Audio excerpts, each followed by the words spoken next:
Mga kapuso, epektibo ngayong April 7 ang ikalimang sunod na linggo ng mega oil price hike. Makibalita tayo live kay Jasmine Gabriel Galban.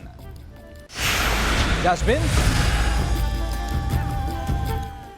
Chris, kasabay ng patuloy na pagtaas sa presyo ng produktong petrolyo ang pangamba ng ilang commuter na madagdagan pa yung percentage o bilang ng public transport na nagpigil pasada.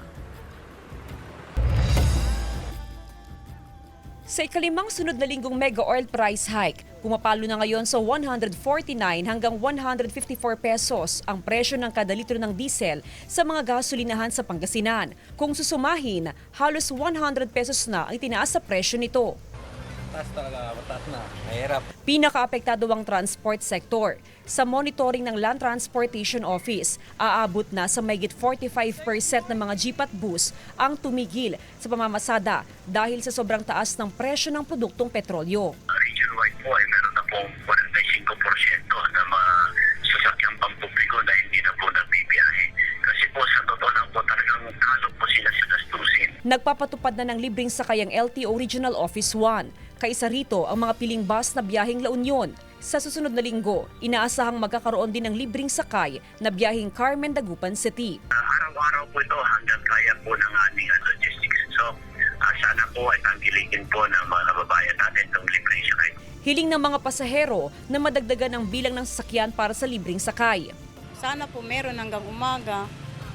Kasi lalo yung out namin alas 2, kaya kailangan po namin ng libreng sakay. Kanina isa lang yung sinasakyan namin jeep.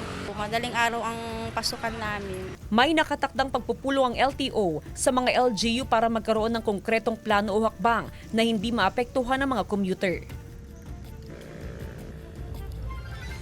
Chris, inaasahan na ng Land Transportation Office ng LTO na madagdagan pa o mas tumaas pa sa 45% yung public transportation na magtigil pasada, especially kung magtutuloy-tuloy pa hanggang sa mga susunod na linggo yung taas presyo sa produktong petrolyo. Kasabay nga niyan ay nakikipag-meeting na ang LTO sa iba't ibang provincial government, ganun din sa iba't ibang mga LGUs para mapunan yung pangangailangan sa transportation ng ating mga kababayan. Chris? Maraming salamat, Jasmine Gabriel Galban.